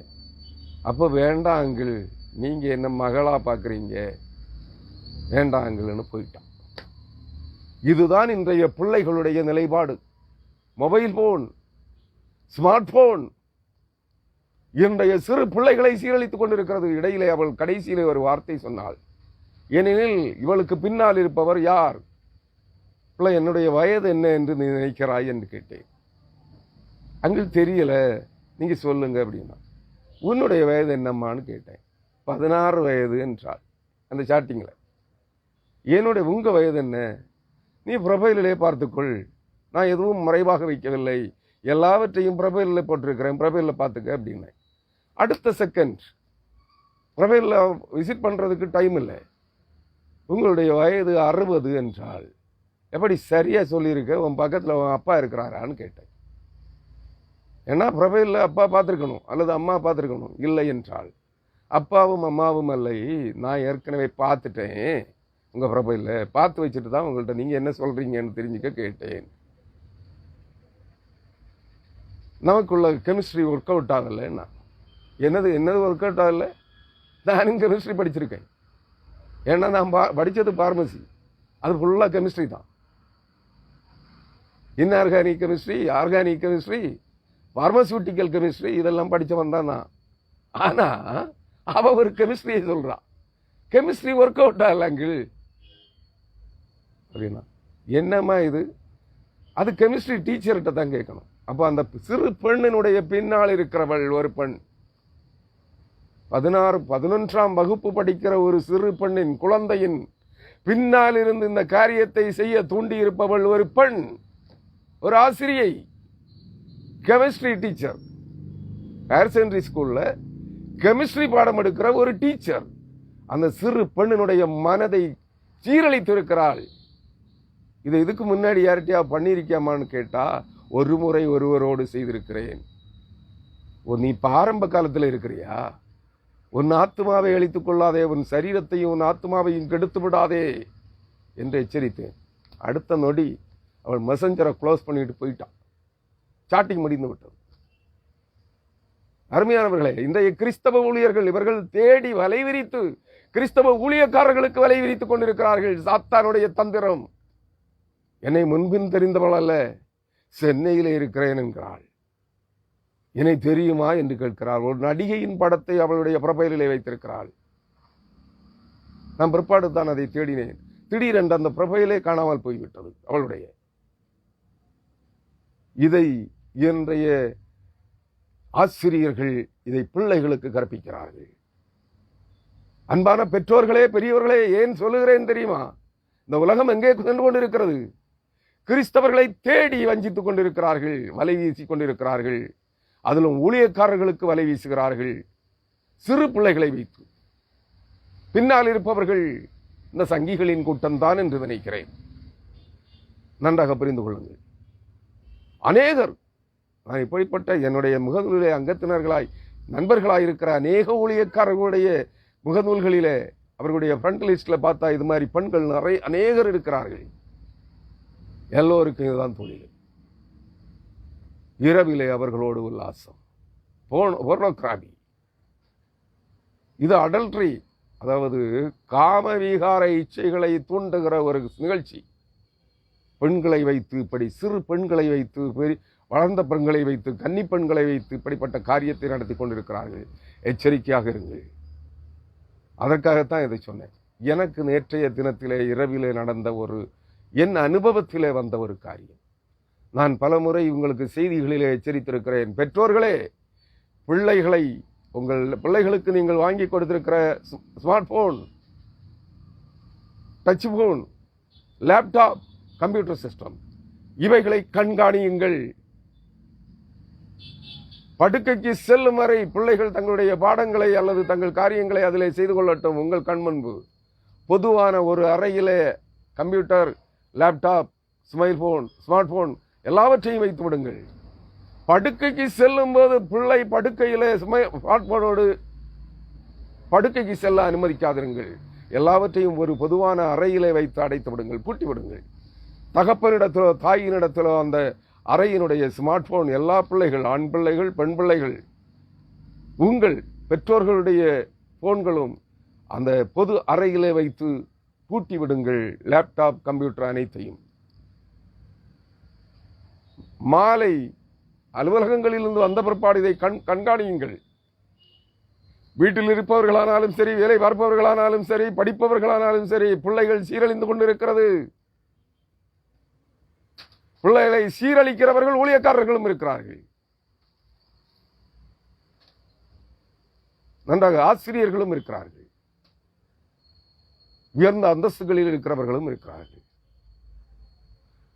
அதை அந்த பிள்ளைகளிடத்தில் ஒரு 10 நிமிடம் அவளுடைய ஷாட்டிங் அவன் என்ன பண்றாங்கிறத பார்த்ததுக்கு அப்புறம் தான் என்னிடத்தில் உண்மையை ஒத்துக்கொண்டாள். இது ஒரு ப்ரொஃபைலில் இருக்கக்கூடிய அந்த படம் ஒரு நடிகையினுடையது. ஏமா அவள் அந்த நடிகையின் படத்தை வைத்து இந்த காரியத்திற்காக இதை பயன்படுத்துகிறாள் என்று கேட்டால் பாதுகாப்புக்காக என்கிறாள்.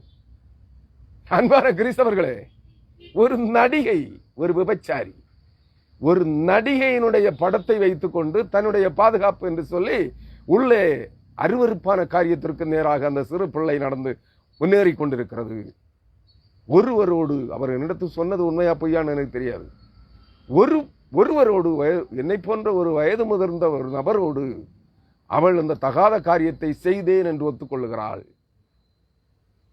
அது எனக்கு ரொம்ப விருப்பமா இருக்கு, அதை நான் விரும்புறேன், அது எனக்கு பிடிச்சிருக்கு அப்படிங்கிறார். அதனால உங்க ப்ரொஃபைலில் உங்க போட்டோவை பார்த்தேன், உங்களுக்கு இது பண்ணேன் அப்படின்னு. என்ன இது, சிறு பிள்ளை பெற்றோரை போல மதிக்க வேண்டிய ஒருவரிடத்திலே இப்படி கேட்கிறாளே, இவளுக்கு பின்னால் யாரையும் இருக்கிறார்கள், ஒருவேளை தாயின் தகப்பனும் தான் இதற்கு துணை நிற்கிறார்களோ என்று சொல்லி கேட்டேன். இல்லை என்றாள்.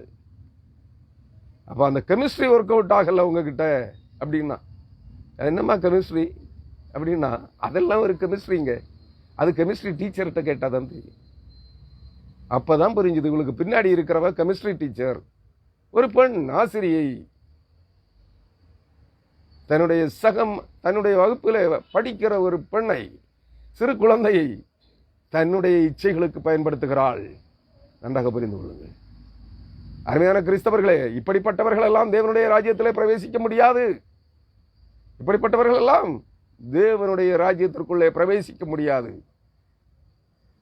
விபச்சாரக்காரரும், வேசித்தனக்காரரும், வேசிக்கல்லரும், ஆண் புணர்ச்சிக்காரரும், பெண் புணர்ச்சிக்காரரும், போர்னோகிராபிக்கல், அதாவது படங்களை பார்த்து மனிதர்களுடைய வாழிப்பான சரீரத்தின் காட்சிகளை பார்த்து அருவருப்பானதை சொந்த உடலிலேயே செய்கிறவர்கள் பரலோக ராஜ்யத்திற்குள்ளே நாய்களை போன்று, இவர்கள் நாய்களை போன்றவர்கள் பரலோக ராஜ்யத்திற்குள்ளே பிரவேசிக்க முடியாது. மனதிலே வைத்துக் கொள்ளுங்கள். உங்கள் பிள்ளைகளை கண்காணியுங்கள், நீங்களும் பத்திரமாக இருங்கள். உங்கள் சரீரங்களை நீங்களே கெடுத்துக் கொள்ளாதீர்கள். ரோமர் 1ஆம் அதிகாரத்தை படியுங்கள். நேற்றைக்கு ஒரு பதிவையும் போட்டிருக்கிறேன். நேற்று முகநூலிலே ஒரு பதிவையும் போட்டிருக்கிறேன். ரோமர் 1ஆம் அதிகாரத்தையும் படியுங்கள். சுய சரீரத்தையே காம இச்சைக்கு பயன்படுத்துகிறவர்கள், சுய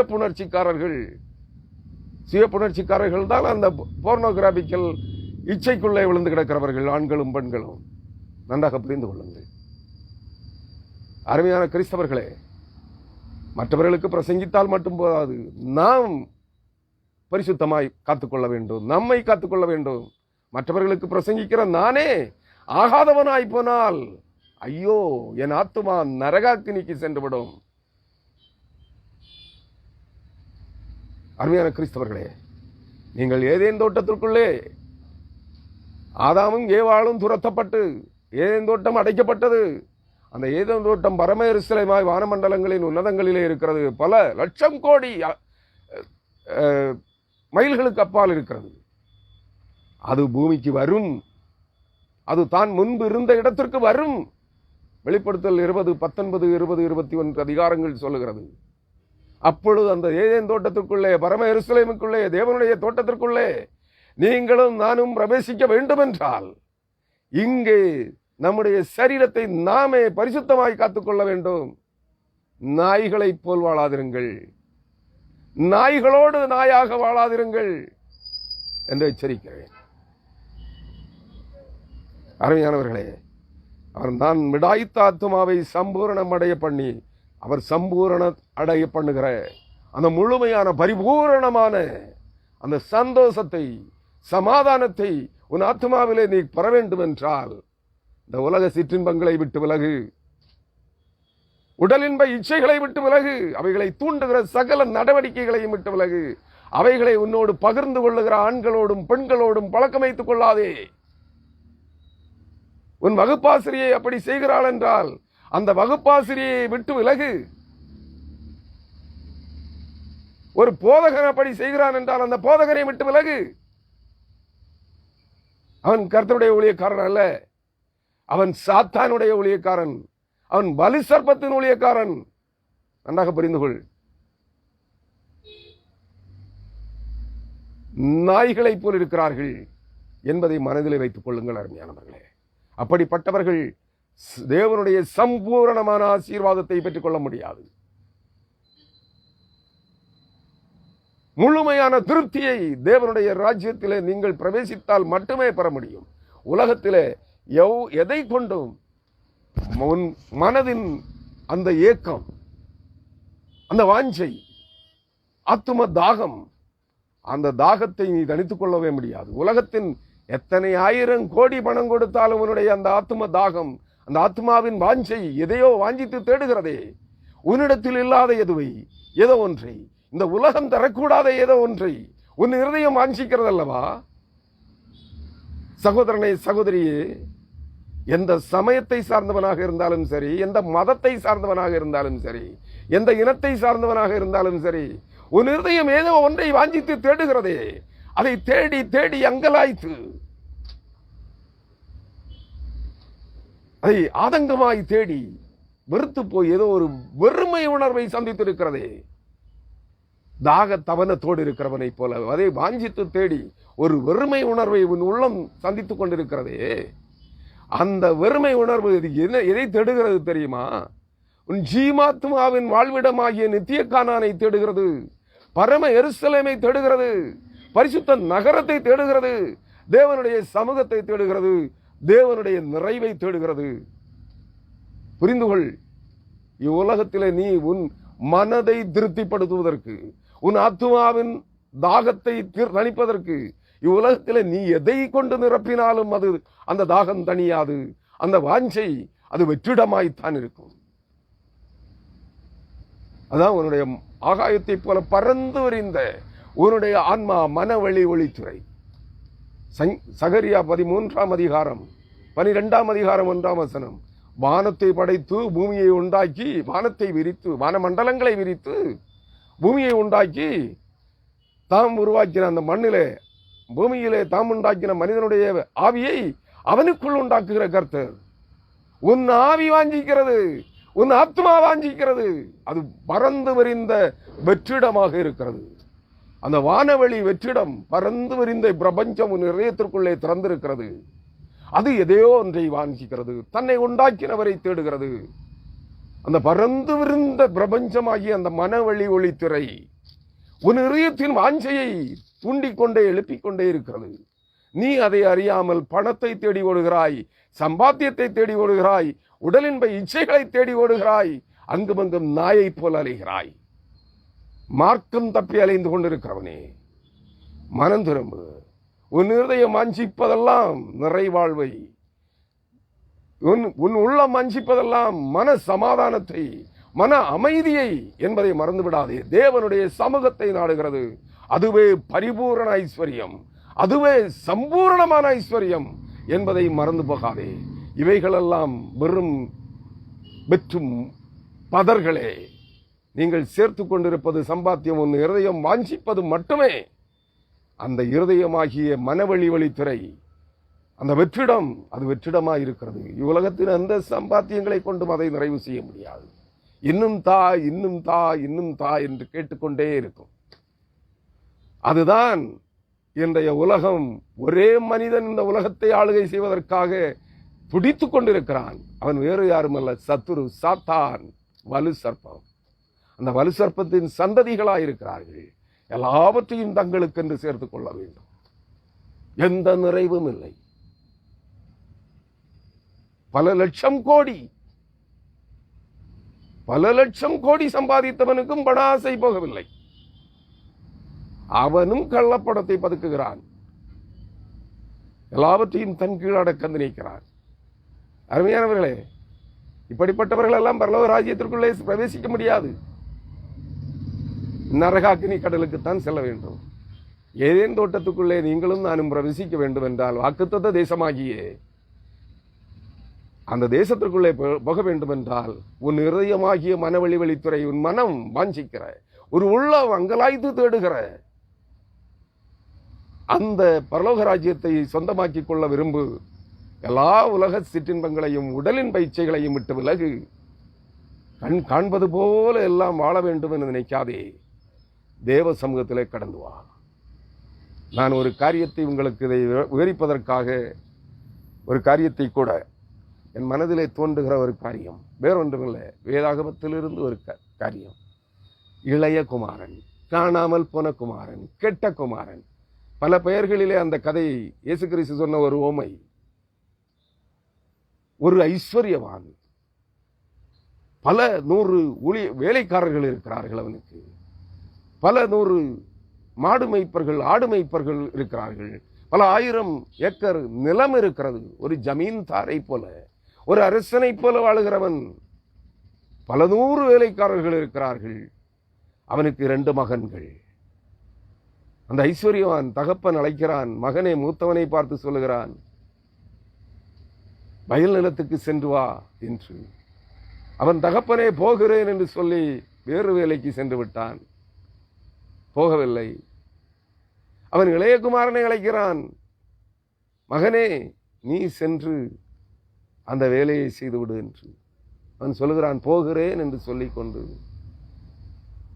தந்தையே, உம்முடைய ஆஸ்தியில் எனக்குரிய பாகத்தை பிரித்து கொடும், அதை நான் பெற்றுக்கொண்டு உம்முடைய வேலையை அந்த வேலைக்காரர்கள் செய்து கொள்ளட்டும், உம்முடைய மொத்த சொத்தில், ஆஸ்தியில், சம்பாத்தியத்தில் பாதியை எனக்கு பிரித்து கொடுத்து விடும், எனக்குரியதை, எனக்கு சேர வேண்டியதை எனக்கு கொடுத்து விடும், நான் தனியாக சென்று வாழ்கிறேன், நான் விரும்புவது போல வாழ்கிறேன் என்று சொல்லி தகப்பனிடத்திலே தன் ஆஸ்தியில் பாதியை பிரித்து தகப்பன் இளையகுமாரனுக்கு கொடுத்து விட்டான்.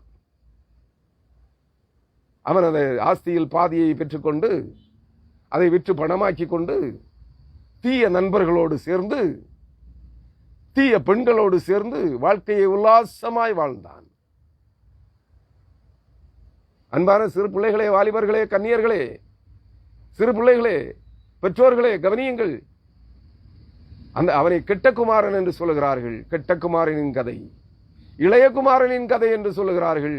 காணாமல் போன குமாரனின் கதை என்கிறார்கள். அவன் காணாமல் போவதற்கு காரணம் யார்? அவன் கெட்டவனாய் மாறுவதற்கு காரணம் யார்? ஐஸ்வர்யவானாகி அவனுடைய தகப்பன். ஐஸ்வர்யவான்களே, யோசியுங்கள் ஒரு நிமிடம். உங்கள் பிள்ளைகள் எப்படி இருக்கிறார்கள்? அவர்கள் கேட்பதையெல்லாம் கேட்பது போல கொடுத்து கொண்டிருந்தால் பிள்ளைகள் எப்படி வாழ்கிறார்கள் என்பதை கண்காணியுங்கள். அந்த இளையகுமாரன் தகப்பன் கேட்டான், தகப்பன் ஆசையை பிரித்து கொடுத்தான். அவன் அதை வற்று பணமாக்கி கொண்டு தன் தீய நண்பர்களோடு, பல நண்பர்களோடு, அவர்கள் விரும்புகிற பெண்களோடு எல்லாம் உல்லாசமாய் வாழ்ந்தார்கள். எங்கெல்லாம் போகணுமோ அங்கெல்லாம் சுத்தினாங்க. பணம் கையிருப்பது கரைந்து கொண்டே இருந்தது. பல மாதங்கள் சென்று விட்டது, பல நாட்கள் கடந்து விட்டது. கையிருப்பு கரைய ஆரம்பித்தது. நண்பர்களின் எண்ணிக்கை குறைய ஆரம்பித்தது. பெண்கள், உல்லாசமாய் வாழ்வதற்கு பயன்பட்ட பெண்களின் கூட்டம் குறைய ஆரம்பித்தது.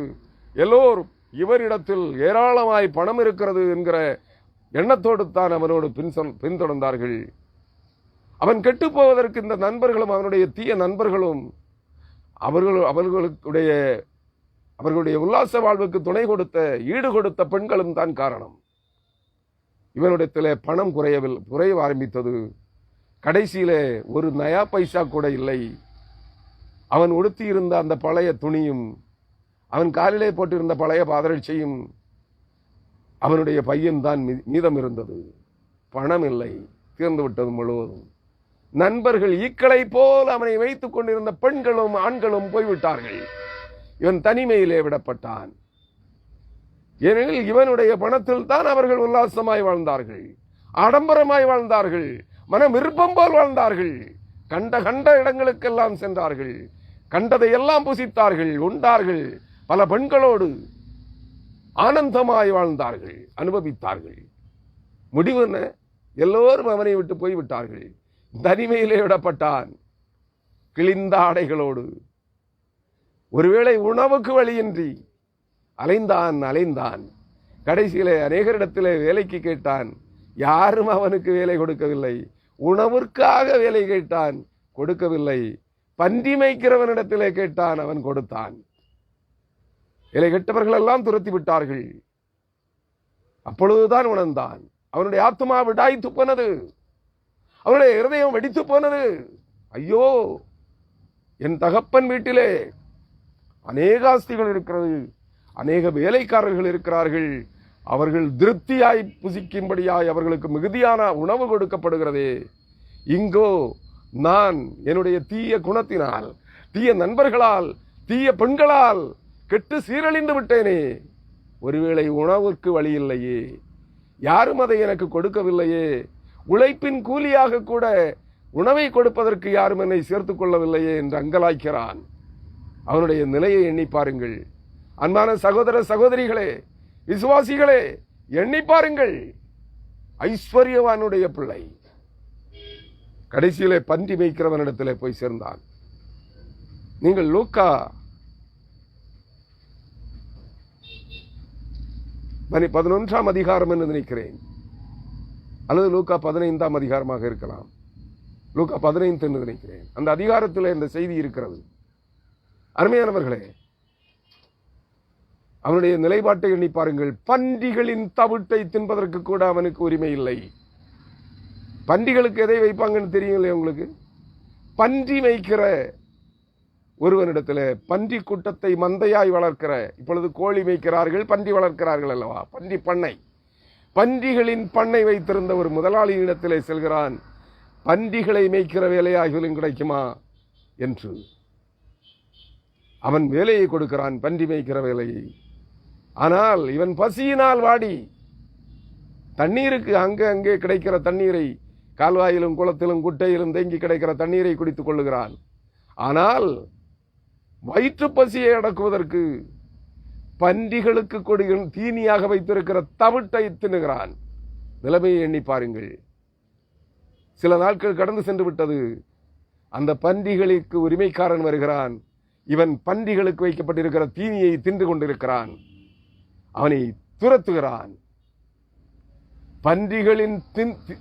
பன்றிகளின் தீனியாகிய தவிடு கூட அந்த இளைய குமாரனுக்கு கிடைக்கவில்லை.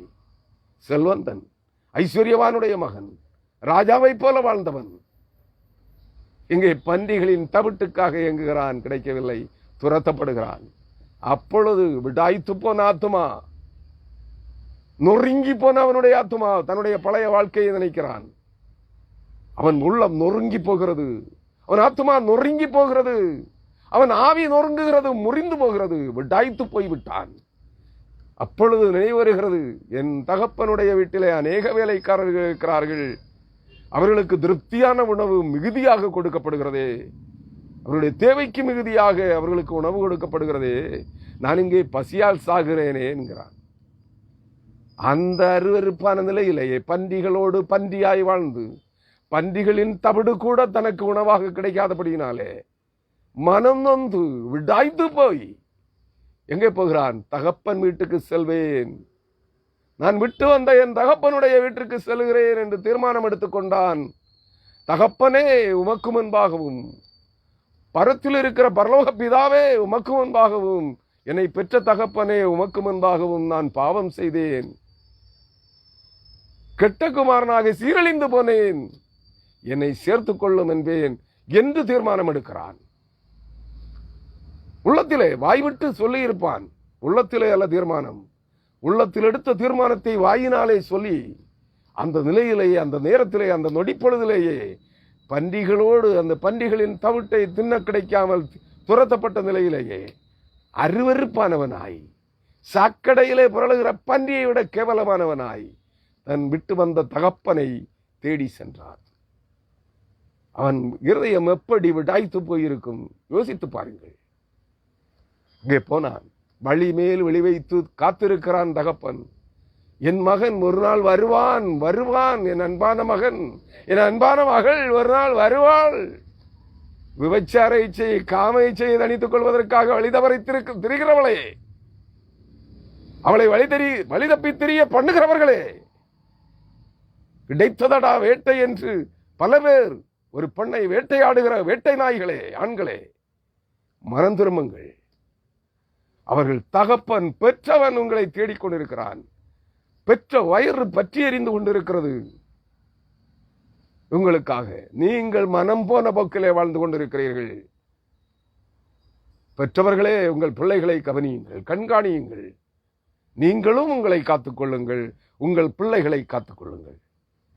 அங்கே இளைய குமாரன் புறப்பட்டு சென்றான் தகப்பனிடத்திலே.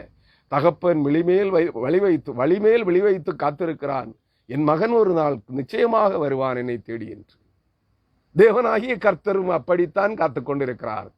பரலோக பிதாவாகிய தேவனும் உங்களையும் என்னையும் பார்த்து ஒரு நாள்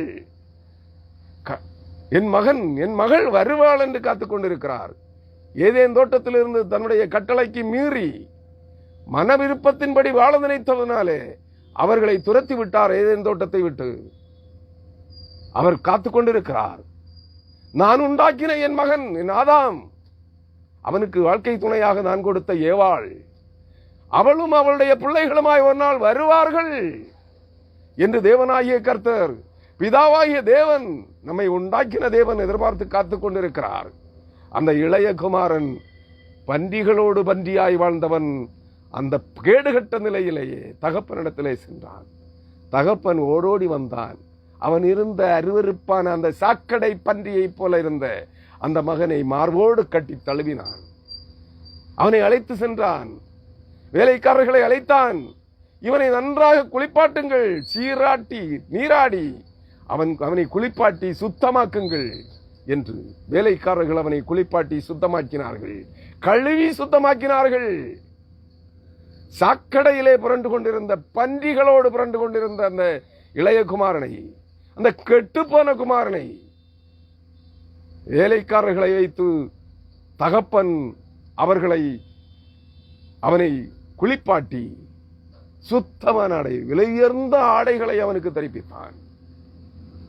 விலையுயர்ந்த முத்திரை மோதிரங்களை அவனுக்கு தரிப்பித்தான். என் குமாரன் காணப்படாமல் போனான், இப்பொழுது காணப்பட்டான். செத்து போனான், இப்பொழுது உயிர்த்து கொண்டான் என்று ஆனந்த களிப்பாய் கொண்டாடினான் தகப்பன். அருமையானவர்களே, நீங்கள் கெட்டலைகிறீர்கள். உடலின் காம இச்சைகளின் நிமித்தமாய், சம்பாத்திய இச்சைகளின் நிமித்தமாய், பண ஆசையின் பெருக்கத்தை விரும்பி, மனவிருப்பங்களின் போல விருப்பம் போல உல்லாசமாய் ஆடம்பரமாய் வாழ அலைகிறவர்களே, உங்களை பெற்ற உங்களை உண்டாக்கின தகப்பனாகிய கர்த்தர் அழுது கொண்டிருக்கிறார். நித்திரையின்றி அழுது கொண்டிருக்கிறார். கண்ணுறங்காமல் உனக்காக காத்திருக்கிறார். வழிமேல் விழி வைத்து காத்திருக்கிறார். அவரை நோக்கி புறப்பட தயாராகு. எல்லா உலக இன்பங்களையும் விட்டுவிடு, உடல் இன்பங்களையும் விட்டுவிடு, புறப்படு. கள்ள பிரசங்கிகளை தேடி ஓடாதே, உன்னை வழிதவர பண்ணுகிறார்கள். கள்ள போதகர்களை நம்பி ஓடாதே, உன்னை வழிதவர பண்ணுகிறார்கள். உலக ஆசாபாசம் உலக ஞானிகளை தேடி ஓடாதே, அவர்கள் உன்னை வழிதவர பண்ணுவார்கள். கர்த்தரை தேடு. அவர் உனக்காக ஏங்கிக் கொண்டிருக்கிறார், உனக்காக காத்திருக்கிறார். அவர் அண்டையிலே போ. அந்த இளையகுமாரனுடைய நிலைப்பாடு என்ன தெரியுமா? தகப்பன் அவனை சேர்த்துக் கொண்டான். உயர்ந்த வஸ்திரங்களை அவனுக்கு தரிப்பித்தான். உயர்ந்த ரத்ன கற்களை, மாலைகளை, ஆரங்களை அவனுக்கு தரிப்பித்தான். கிரீடத்தை அவனுக்கு தரிப்பித்தான். ஆர்ப்பாட்டமாய் அனைத்து உறவினர்களையும், அனைத்து ஊரார்களையும், அனைத்து வேலைக்காரர்களையும் கூட்டி வைத்து பெரிய விருந்தை உண்டு பண்ணினான். அநேக கொழுத்த ஆடுகளை அடித்து விருந்து உண்டு பண்ணினான். என் மகன் காணப்படாமல் போனான், இதோ இப்பொழுது காணப்பட்டான். மரித்து போன, செத்து போனான், இப்பொழுது உயிர்த்திருக்கிறான் என்று சொல்லி விருந்து வைத்துக் கொண்டாடினான். மூத்த குமாரன் நிலத்திலிருந்து, தோட்டத்திலிருந்து திரும்பி வருகிறான். அவன் என்ன என்ற ஆர்ப்பரிப்பு! இப்பொரு ஆடம்பரமான விழாக்கோலம் கொண்டிருக்கிறது வீடு என்று அவனை இடத்திலே சொல்லுகிறார்கள். உங்கள் சகோதரர் திரும்பி வந்திருக்கிறார், அவரை உபசரிக்கிறார் உங்கள் தகப்பன், பெரிய விருந்து கொண்டாடுகிறார். அவனுக்கு கோபம் உண்டு விட்டது. அந்த கதை நமக்கு இங்கே தேவையில்லை. அருமையானவர்களே, அந்த கெட்ட குமாரனை போல, கெட்ட குமாரத்திகளை போல இருக்கிறோம் அல்லவா? மனம் திரும்புங்கள், கர்த்தரண்டையிலே திரும்புங்கள். அவர் காத்திருக்கிறார். அவர் கண்ணுறங்காமல் காத்திருக்கிறார். அடுத்த வசனம் சொல்லுகிறது, அவர் என்ன செய்ய போகிறார்? உடாய்த்து போன உங்கள் ஆத்துமாக்களை சம்பூரணமடைய பண்ணுவார். அந்த இளைய குமாரன் எப்படி தன் தகப்பனாலே சம்பூர்ண ஐஸ்வர்யவானாக மாற்றப்பட்டது போல, உயர்ந்த ஆடைகளோடு, உயர்ந்த ஆபரணங்களோடு, சம்பூர்ணமான விருந்து அவனுக்கு செய்யப்பட்டது போல, உபசரிப்புகள் கொடுக்கப்பட்டது போல, உன் தேவனாகிய கர்த்தர் உன்னை உபசரிக்க ஆயத்தமாயிருக்கிறார். உன் இருதயத்தின் வாஞ்சையை ஆவலை திருப்திப்படுத்த நிறைவாக்க அவர் விருப்பம் கொண்டவராயிருக்கிறார். அடுத்த வசனம் இருக்கிறது, இதற்காக நான் விழித்து பார்த்து கொண்டிருக்கிறேன். எதற்காக? உன் ஆத்துமாவை சம்பூரணங்களால், விலையேறப்பெற்ற ஐஸ்வர்யங்களால், மகிமையினால் சம்பூரணமாய் உன் ஆத்துமாவை நிரப்புவதற்காக, உன் ஆத்துமாவின் வாஞ்சையை குளிர்ச்சி செய்வதற்காக, நிறைவு செய்வதற்காக, உன் ஆத்துமா, உன் உள்ளம், உன் மனம் விரும்பி தேடுகிற ஏதோ ஒன்றை தேடிக்கொண்டிருக்கிறதே. என்ன தேடுகிறது என்று உன்னால் புரிந்து கொள்ள முடியவில்லை தானே? உன் ஆத்துமா, உன் ஆழ்மனம், உன் முள்மனம், உன் மனசாட்சி, உன் ஆத்துமா எதையோ ஒன்றை வாஞ்சித்து இயங்கிக் கொண்டிருக்கிறது.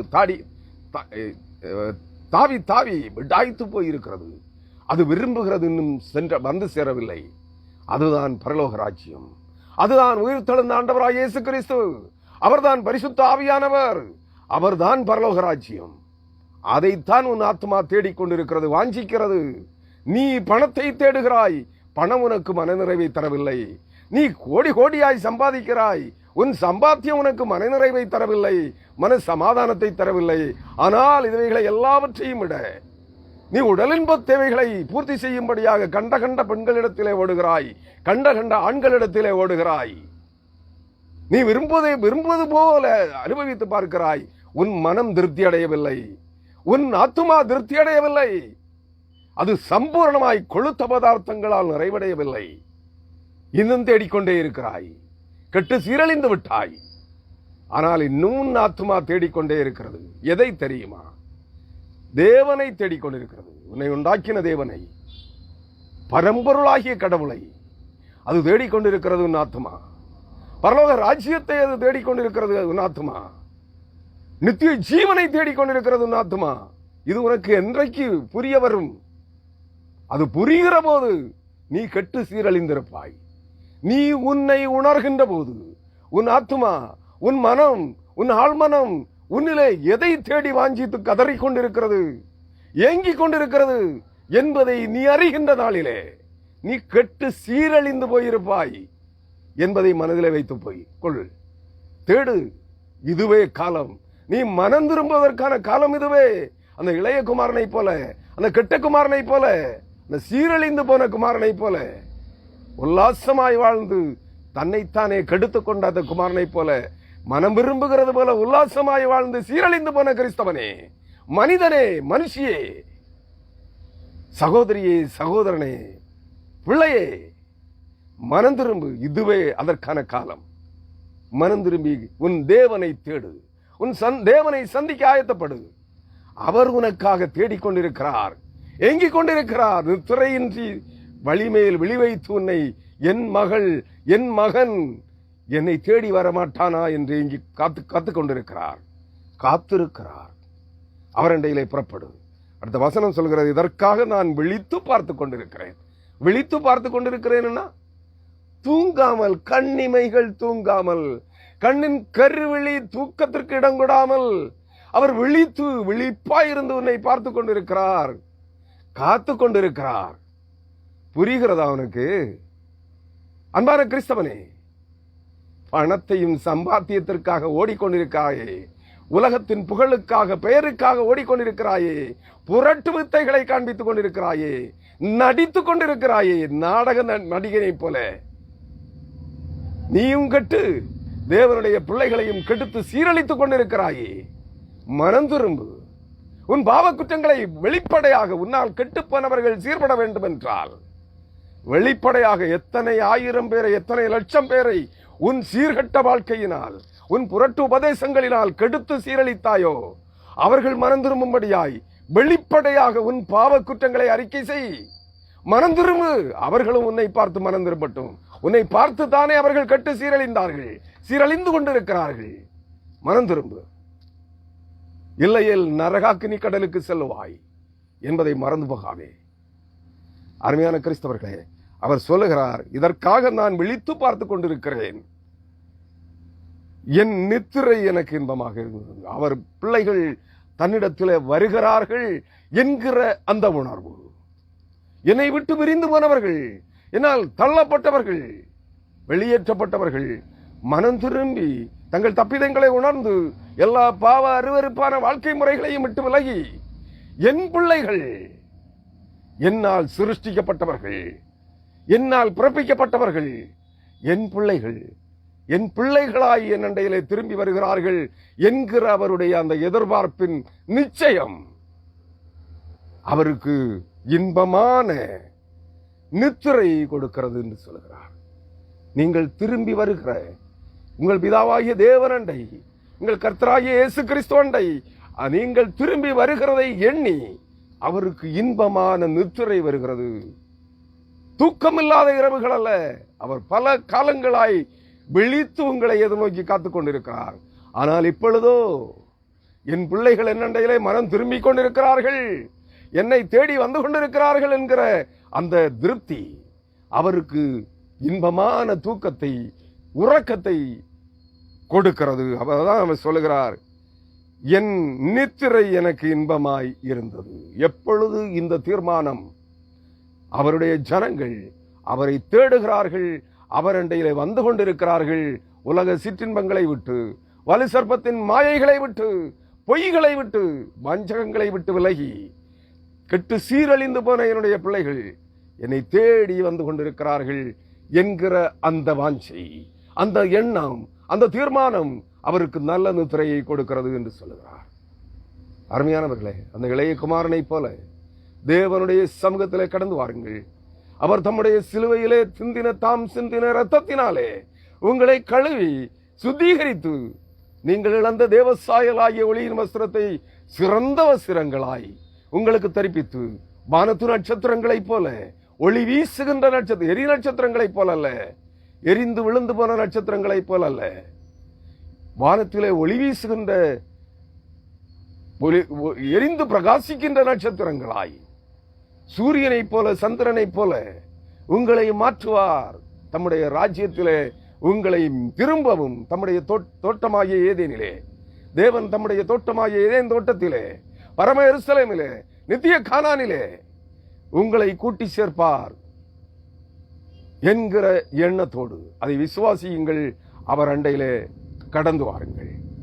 கர்த்தர் தாமே இந்த வார்த்தைகளின்படியே என்னையும் உங்களையும், இந்த செய்திகளை கேட்கிற அனைவரையும், கிறிஸ்துவை உண்மையாய் சிலுவைநாதராகிய இயேசு கிறிஸ்துவை பின்பற்றி வாழுகின்ற, சத்திய வேத வசனங்களை கை கொண்டு வாழுகின்ற, அவைகளுக்கு செவி கொடுத்து அவைகளுக்கு கீழ்ப்படிந்து வாழுகின்ற, கிறிஸ்துவண்டை தங்களை ஒப்புக் கொடுக்கிற தேவ ஜனங்களை அவர் மாற்றுவார், தம்முடைய பிள்ளைகளாய் மாற்றுவார். தம்முடைய சுதந்திர வீதமாகிய பரம எருசலேமின் உரிமை பங்காளிகளாய் அனைவரையும் மாற்றுவார் என்பதில் சந்தேகமில்லை. கர்த்தர் இந்த வார்த்தைகளின்படியே உங்களை நடத்துவாராக. ஆமேன். கர்த்தருடைய பரிசுத்த நாமத்திற்கு மகிமை உண்டாகட்டும். ஆமேன். ஹல்லேலூயா.